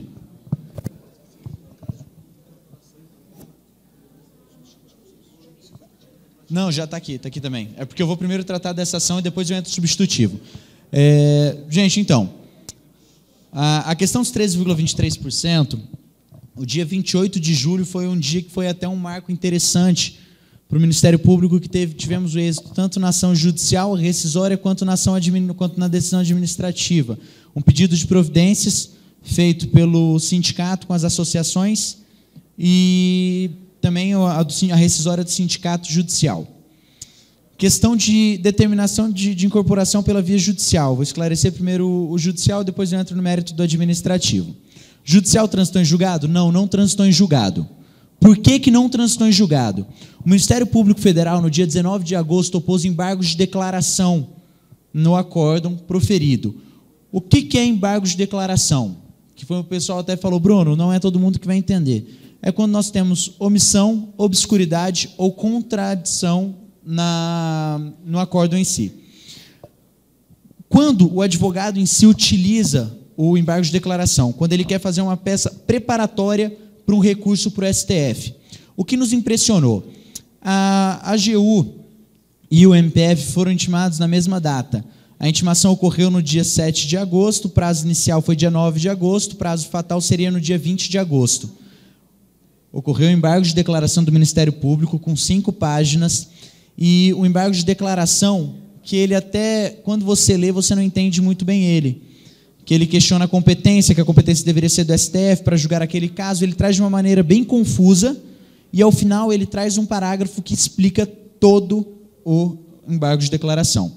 O Ministério Público Federal traz no último parágrafo, não vou conseguir trazer realmente como está, mas o objetivo. Eles falam que ocorreu uma omissão no momento que deles fundamentarem a inconstitucionalidade dos 13,23%, do artigo 1º da Lei 10.698. E aí entra naquela tese que eu já passei para os seccionais, hoje eu exponho a vocês. O objetivo do Ministério Público é um recurso extraordinário desses embargos. Eu falei para vocês que analisar para poder passar realmente o que é. Então, o embargo de declaração está para análise ainda, está concluso para julgamento. Oi? Para pré-questionar a matéria. É porque ele vai pré-questionar a matéria constitucional, ele quer que deixe específico em constitucionalidade para que ele possa levar ao STF. Por que o STF? O STJ já tem direcionado, o STF já se posicionou uma vez. O STF ele se posicionou falando que não era, e isso é uma das coisas que a gente traz da esquizofrenia, já se posicionou falando que não era uma matéria de inconstitucionalidade. E aí, logo em seguida, tiveram algumas decisões de turmas isoladas que define que realmente os 13, na realidade da ministra Carmen Lúcia, que os 13 não eram possíveis, né? A tese não era inconstitucional, o artigo 1º. Então, a única coisa que o STF, que o Ministério Público Federal está solicitando a partir desses embargos é o esclarecimento quanto à inconstitucionalidade. A partir disso, provavelmente teremos um recurso extraordinário. Tá? Momento processual, desde o dia 19 de agosto, está concluso para decisão.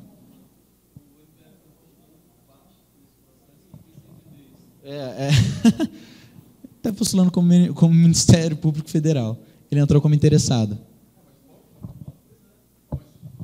Aí, porque nesse caso a competência do recurso em si seria da AGU, mas como, vamos dizer assim, influencia diretamente no Ministério Público, é uma coisa que eu trago para vocês, todas as ações que o escritório propôs, o nosso escritório, todas as ações, o Ministério Público fez carga e se manifestou. Todas. Direto. Do nosso escritório. Isso vocês podem até, quando nós divulgarmos a decisão, a da greve foi para a AGU, da AGU foi para o Ministério Público se manifestou e aí voltou para a vara. E aí... Então, assim... Pode falar. Então assim, nessa situação, a parte do Ministério Público causou um certo receio no escritório dele tá fazendo isso, aí o que entra... que percebe, sindicato chegou a um ponto que começou a incomodar com as ações. Então, agora até o Ministério Público está vindo se manifestar diretamente. Em ações, greve, principalmente.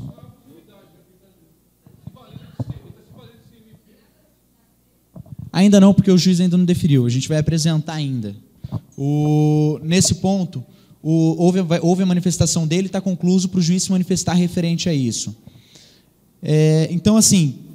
É um questionamento que a gente traz, é algo que a AGU era o penúltimo dia de prazo e o Ministério Público se manifestou, provavelmente com algum receio de perder o prazo de embargos e aí poder prejudicar o RE ou o RESP da AGU, no sentido que fosse.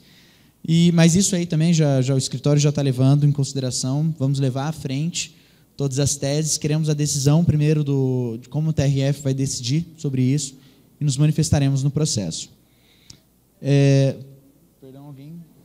Tá. Segundo tema, a quem gera efeitos a decisão do TRF? Colocar na melhor das hipóteses, o Ministério Público não vai poder mais se manifestar no processo, embargos dele perdeu, abre prazo de novo para a AGU, só que aí já vai ter evidência. Mas vamos colocar a melhor das hipóteses, não tem recurso, o embargo de declaração deles realmente não vai ser levado ao STF, nosso processo encerrou, transitou em julgado ali no TRF Primeira Região. Quem tem direito aos 13,23%? Toda a categoria. O sindicato representa toda a categoria, então toda a categoria vai ter incorporados 13,23%. A incorporação, o retroativo, que é o maior questionamento. O retroativo, na ação, não estou falando do direito em si, estou falando na ação, o nosso escritório, como representante do sindicato, solicitará autorizações e procurações a todos os filiados e, a partir disso, nós apresentaremos a lista de filiados com as autorizações, procurações, e aí sim entraremos em cumprimento de sentença para os filiados. Bruno, quem tem, aonde tem... Eu estou passando o nosso trâmite, como vai ser. Hoje representamos os filiados, mas a ação é da categoria. O sindicato representa uma categoria. Então, quando a pessoa sempre perguntar como é que vai ser, quem tem direito, como que é, simplesmente vão falar, direito é da categoria, foi declarado para a categoria, é um ganho do sindicato para a categoria. Na ação, quem vai ter direito à execução? Nesta ação, pelo nosso escritório, apenas os filiados. O TRF Primeira Região tem entendimento de comprovar os filiados? Não. Sindicato não, associação sim. Tá? Caso, como posso destacar aqui, o da Ana Justra, que ganhou os 13,23%, determinaram o pagamento a todos e depois diminuiu, eles se eu não me engano, foi uma boa parte até, né? Que o que acontece? Quando declararam o direito da Ana Justra, que é a Associação Nacional do... Não, Associação... Ana Justra DF, né? É nacional? E aí virou aquela filiação em massa, né? Todo mundo entrou. Aí, quando todo mundo entrou, ele apresentou a daquela. O juiz pediu a anterior e falou que iria pagar apenas para a anterior. Então, assim, isso em casos de associação. Dentro do sindicato, nós apresentaremos uma lista para demonstrar quem nós vamos representar, quem passar procuração e autorização. Então, até quando a pessoa pode se filiar? Para o cumprimento, até realmente quando transitar em julgado. Dali para frente, ele já tem que encaminhar. Quando vai acontecer o trânsito de julgado? Só Deus sabe.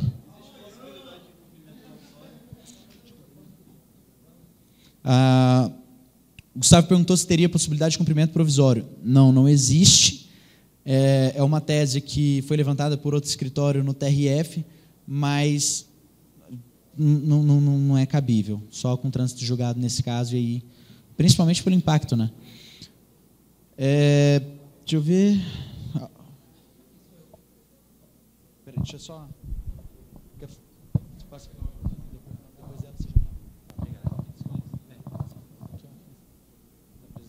Para mim não ficou muito claro. Você falou que o direito ele vai ser reconhecido para toda a categoria. Só que a execução do direito ou dos retroativos? Dos retroativos. Ah, entendi. O direito, transitou em julgado. Vai ter incorporado para todos. Incorporados 13,3% a todos. Os retroativos só para aqueles que forem Os retroativos filiados. na ação, no cumprimento feito pelo nosso escritório apenas para os filiados. Tá? Mais alguma pergunta sobre os 13 judicial? Qual deve ser o trâmite para quem não é filiado, daí, quem não se filiar? Tá. Quem não se filiar vai procurar um advogado particular. Tá, eu vou dar um destaque aqui. Ela é uma ação Cantônio, vou responder aí ao final desse destaque, tá? Muitos perguntam quanto que o escritório terá nessa parte. O sindicato ele não tem a política de êxito de advogado nas ações para a categoria. Isso é uma das coisas que eles conversaram com a gente, já vinha de outro, veio do RUD já, do RUD foi para o Ibanez, do Ibanez veio para o nosso escritório, seguiu a mesma política. E então até falaram, né, ação dos 13 agora tão rico, aí que nem até o falou para mim, vou te deixar rico. Falei, não, rico não vai, né? Pode ser de conhecimento. Falam que a maior riqueza do homem, mas brincadeiras à parte. Então, assim, primeira coisa, você não tem o ônus, quando você não tem que contratar um advogado de fora, você não vai ter o ônus do advogado em si. E aí, Cantone, entra numa posição, o que a pessoa tem que fazer quando ela não for filiada? Ela vai pegar a certidão de trânsito julgado, vai pegar o acórdão, vai demonstrar que é da categoria, vai pegar um advogado, e esse advogado vai dar o prosseguimento que ele achar devido. Qual o prosseguimento que o advogado vai adotar? O advogado de cada da situação que tiver, a pessoa vai contratar. Quer pegar um amigo para fazer a ação dele? Vai pegar um amigo para fazer a ação dele com chance de perder. Não sei, tem advogado hoje em dia, porque o juiz ele tem que definir o que tiver na ação.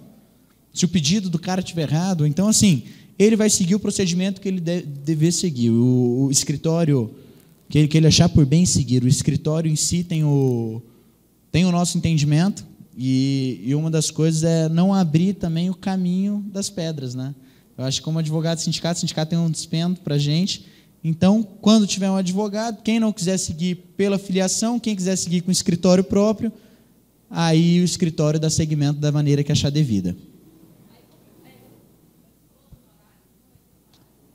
Infelizmente, pelo sindicato, não, né? Mas se na ação tiver, se o juiz determinar, quem paga é a União, não são vocês.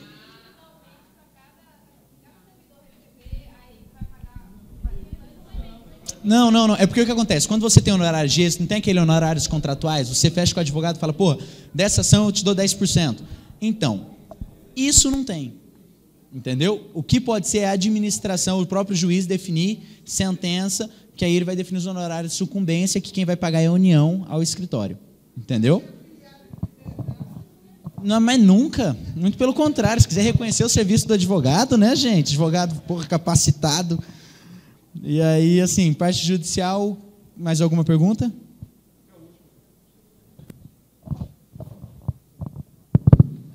Eu peço ao doutor Fábio um esclarecimento no teor ali do que o Gustavo falou e que o Laércio também alertou. Na questão do justo postulante. Só um minutinho. Pedi ao doutor Fábio e Bruno e Fábio. Um esclarecimento em termos processuais que me parece, não que ficou nebuloso, me parece que tem uma questão processual aí totalmente para cindir essa questão ali. Voltando, se o CPC mudou de ontem para hoje, eu não vi essa publicação no Diário Oficial. Mas eu quero dizer o seguinte, vou estabelecer um princípio e um modelo para que todos compreendam. Quando a pessoa se torna magistrado, é recolhida à OAB. Quando a pessoa é delegado, recolhida a OAB, procurador também. Porque você não pode atuar em dois polos distintos, correto? Ainda que seja parte adversa ou não, mas não pode atuar em dois polos distintos. Isso é um princípio. E aí você usa analogia no processo civil interno nessa questão. Como ele falou, na minha concepção, aí eu peço a orientação. Como pode uma parte, no caso o MP, se interpor tanto na condição de parte interessada ou como custos legis, e eu entendo que uma é prejudicial à outra, aí eu vejo um vício de ilegalidade processual, eu não saberia agora realmente qual o mecanismo para sanar isso. E, como você mesmo citou, eles fizeram isso correndo porque viram que a AGU, ao que meu ver, não fez. Então é o seguinte, incidental, uma medida cautelar que declare que aquele ato, em qual condição que foi vida, porque ela é prejudicial, ela não pode ser cumulativa. Insanável, exatamente. Por quê? Aquele momento precluiu. Precluído aquele momento, resumindo, acabou-se qualquer chance de subir especial e extraordinário. Então, o momento é de você, uma cautelar, que eu ainda não entendo, porque essa complexidade eu não tinha visto ainda em direito processual constitucional. E aí acaba toda a chance deles. Porque não existe ninguém que atue dos dois lados.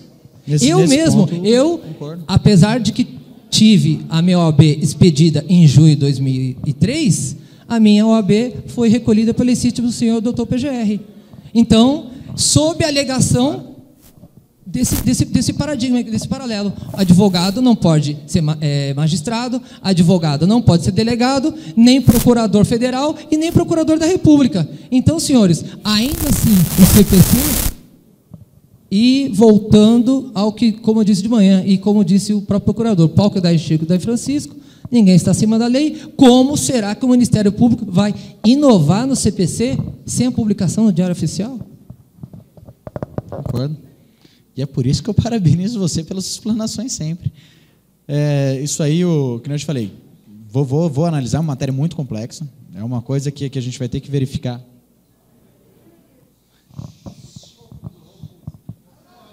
A galera da foto, tá lindo. Tão lindos. Tá, então, levanta, gente, vamos focar aqui. O que acontece? Nesse ponto, é uma matéria bem complexa, e aí a gente vai se manifestar direto no processo e vai divulgar a categoria, qual foi a atitude desenvolvida pelo escritório.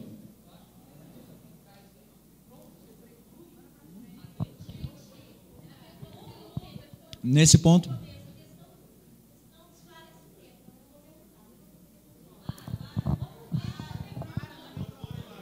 Não, a gente está esclarecendo tudo. Aqui todo mundo tem que ter o direito de esclarecimento. Sim, mas houve um tempo para pergunta. A gente precisa votar o plano de lutas, claro, querido. Fechar aqui então. A PGR, vamos lá, o segundo ponto, questão judicial, tá certa? Tá? A via administrativa agora. A via administrativa nos perguntaram quando seria feita a incorporação e o pagamento do retroativo. A via administrativa, e perguntaram se o escritório faria alguma manifestação referente para cumprimento da decisão do CNMP. Primeiro, se a gente faz qualquer manifestação judicial, nossa manifestação vai solicitar, através de um ato administrativo, que não pode gerar custos, obrigar, novamente cito, o CNMP não tem competência para trazer uma decisão que determine despesas, que ordene, que determine que o ordenador crie despesas, de imediato com a dotação orçamentária que ele tem que gerar uma previsão orçamentária. Isso foi uma coisa que eles mudaram em 2010. Então, assim, dentro disso, medida judicial o escritório vai adotar referente aos 13, eu creio que não seria viável, seria algo que poderia gerar até uma nulidade na nossa ação. E daria destaque da decisão do CNMP à AGU, que até o presente momento não foi questionada no Supremo Tribunal Federal. Que aí vai ter o prazo do mandato de segurança comum e depois ela só pode ser questionada através de ação ordinária na Justiça Federal. Então, CNMP, a medida que poderia ser cabível é uma que determina que em 30 dias, quando uma decisão não tem prazo para ser cumprida, a pessoa em si, a Procuradoria-Geral nesse caso, o Ministério Público, teria que cumprir em 30 dias. Ok, mas aí a gente cai naquele impasse. Você não pode criar despesas. podendo ser questionada até a nulidade disso. Então, o escritório entendeu por bem fazer negociação, ofício, em conjunto com o sindicato, já foi feito isso, foi solicitado pelo Lauro na dotação orçamentária para incorporação dos 13. Tá? Não foi solicitado para o retroativo.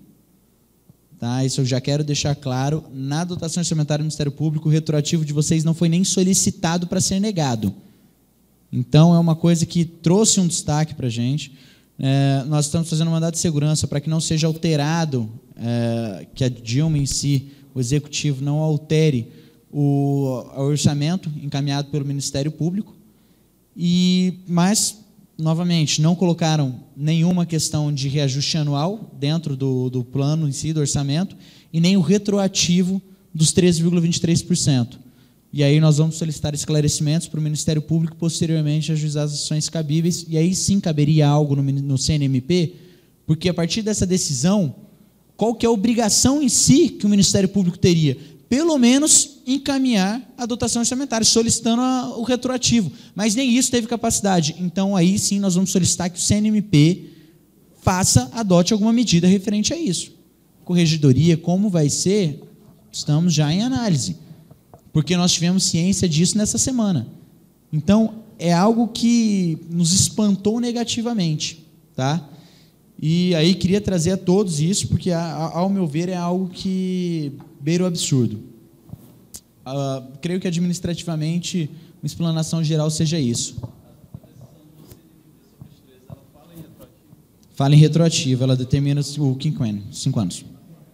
Garantida a prescrição quinquenal. Então, assim, a tabela que ele utiliza é de fevereiro de 2002. E aí, dezembro de 2002, perdão, da época. E aí nós vamos solicitar, após o pagamento, para não questionar, a de fevereiro de 2005. Isso já está sendo negociado com o próprio secretário-geral, Bleu, não secretário-geral do Ministério Público, CNMP, para poder modular esses efeitos, porque todos vão pagar da mesma maneira. Eu acho que de um prospecto geral do administrativo é isso. E o final, para já fechar minha fala, substitutivo. Tem depois uma pergunta para o senhor. Pode trazer. E eu quero colocar a plenária. Temos 13 colegas no MPM que estão trabalhando e eles dizem, somos aqui os sobreviventes da greve do MPM cumprindo jornada de trabalho sábados, domingos e feriados. Ana, por favor, pergunte ao advogado se existe alguma chance das horas serem abonadas dessa última greve. Estão lá trabalhando e estão dizendo que estão assistindo, estão entendendo o corte das imagens do que está acontecendo aqui, mas precisam dessa resposta, que estão lá trabalhando hoje. Então, palmas aos guerreiros, né? São os guerreiros do MPM, que agora são os sobreviventes da greve. O abono em si da greve é uma coisa que eu trouxe da última greve com um destaque. O que acontece? O abono da greve, ele, pela jurisprudência, ele não é entendido como possível, né? O que é entendido como possível é não ocorrer o corte financeiro decorrente da greve. O que é o abono? A não necessidade de compensação das horas. Só que é um entendimento aí do próprio Supremo Tribunal Federal dessa questão do abono. É uma matéria que ela é muito complexa. Isso que eu estou passando é o parecer do nosso escritório. Tá? Há um mandado de segurança preventivo, ainda há unidades em greve. Temos uma unidade em greve que está representada aqui por alguém, não temos? Rio Grande do Sul, né?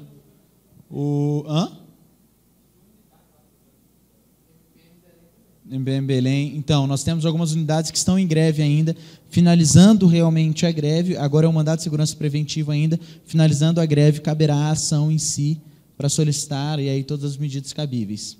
Tá? Microfone. Então, passa aí, vem pra cá. É porque nos deram só 30 dias para pagar as 100 e tantas horas. Mas foi prorrogado. Pois é, diz que foi prorrogado para 60. Lá foi 60, já foi para 90? Pois é, trabalhar de madrugada. A questão em relação ao pagamento de horas da greve, que a gente, inclusive, tem conversado com outros companheiros de outras categorias, é que os companheiros discutem com a gente, dizem, olha, a gente nunca, assim, é difícil um órgão público exigir um pagamento de hora de greve, hora a hora. O que os órgãos públicos fazem, na sua maioria, é o pagamento de horas da greve por tarefa. Cumprida a tarefa, colocado o trabalho em dia, por exemplo, o INSS ele ficou agora mais de 120 dias em greve aí. Então, eles vão trabalhar em regime de plantão para colocar o serviço acumulado em dias, para atender a população. Mas, cumprida a tarefa, normalizado, pronto, acabou, não tem essa compensação de hora a hora. E isso aí é um absurdo, né? A hora ela penaliza o servidor. E a nossa maior tese é essa, porque você tem uma penalização à greve. E aí foi uma das coisas que o Laércio perguntou, por que foi feita a representação na OIT. Um dos temas é esse.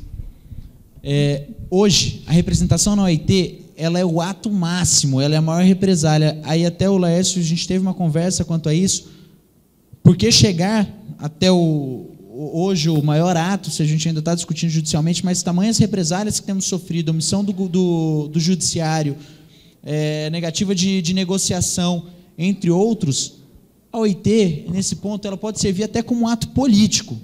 Foi um ato político levantar a representação do Procurador-Geral da República e esperamos que surta o efeito necessário.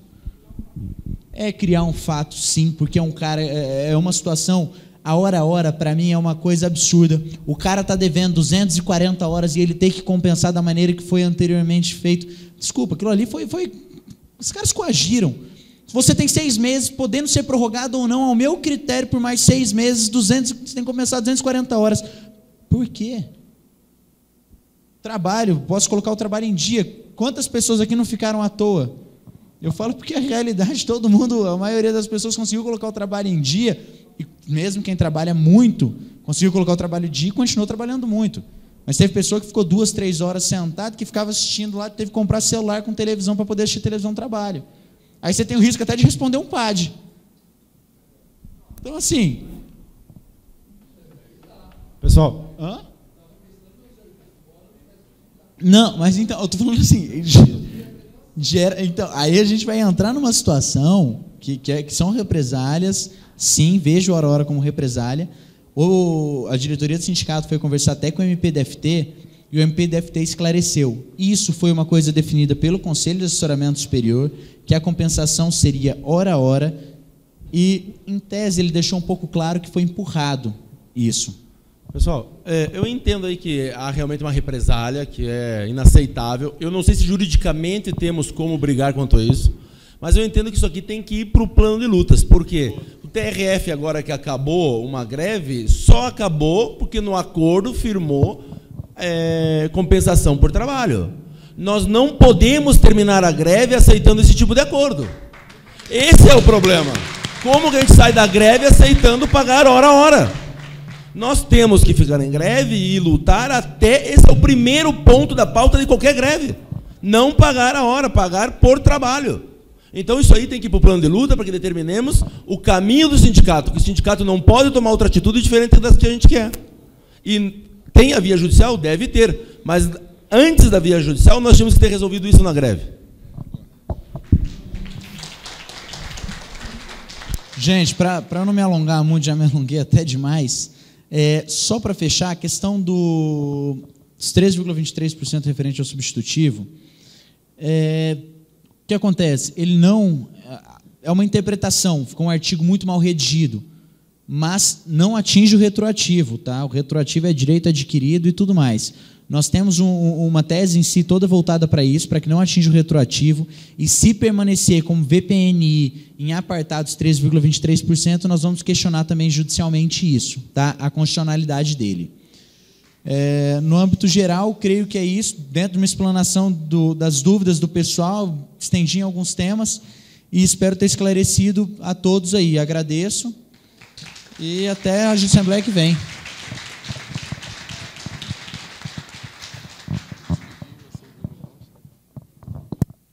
Gente, agora nós vamos... Eu gostaria de saber da equipe aí de apoio se o lanche já está liberado, porque aí vamos para o lanche, 10 minutos, voltamos para começar a votar, ok? Então vamos sair, diz que já está. 10 minutos e voltamos.